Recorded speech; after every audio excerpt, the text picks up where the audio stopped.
আজকে আমরা পড়ব ১৩ নম্বর নিয়ম বা ছবক যজমের পরিচয়। যজম কাকে বলে? মাথা ব্যাথা, এই যে দেখতে পাচ্ছেন, এটা হচ্ছে পুরনো কোরআন শরীফের নিয়ম এবং এটা হচ্ছে বর্তমান কোরআন শরীফের নিয়ম। এরকম থাকে। আগে যেটা পুরনো নিয়ম বা পুরনো খতে লেখা তাদেরকে এইভাবে দেখানো হতো। এটা হচ্ছে রিকারের মতো দেখতে, এই ব্যবহার হয়, এটা বেশি ব্যবহার হয়। এই চিহ্নকে যজম বা সাকিন বলে। যজমওয়ালা হরফ তাহার ডান দিকের হরকতের সঙ্গে একত্রে একবার পড়া যায়।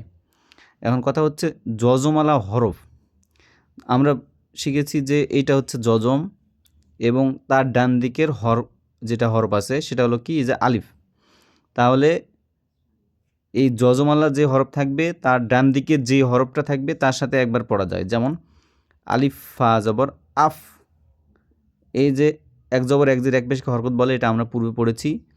এই জের আছে আলিফের নিচে, এর সাথে একটা ফা আছে, ফায়ের উপর যজম আছে, তাহলে এই আলিফ এই ফায়ের সঙ্গে পড়া যাবে হচ্ছে ইফ। এবং আলিফের একটা পেশ আছে আর ফায়ের একটা যজম আছে, তাহলে যজমালা হরফ নিয়ম অনুযায়ী তার পূর্বের হরফের সঙ্গে একবার পড়া যায়, যেমন উফ। তাহলে উচ্চারণ হবে আফ ইফ উফ। এরকমভাবে একইভাবে নুনের ওপর যজম আছে, তাহলে তার ডান দিকে হরফ হচ্ছে মিম, তাহলে মিমের উপর জবর আছে, তাহলে মিম নুন জবর মান।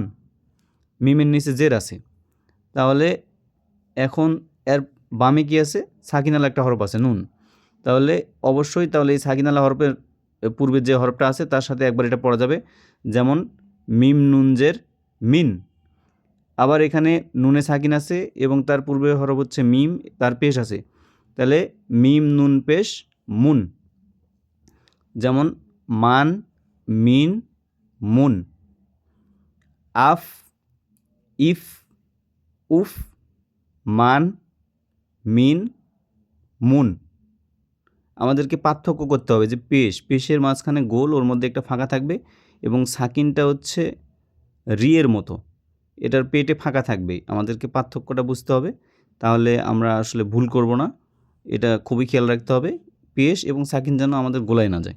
ঠিক আছে, ধন্যবাদ। আজকের মতো এখানেই, পরবর্তী ক্লাসে আবার সুন্দরভাবে অন্য নিয়ম বোঝানো হবে। আসসালামু আলাইকুম।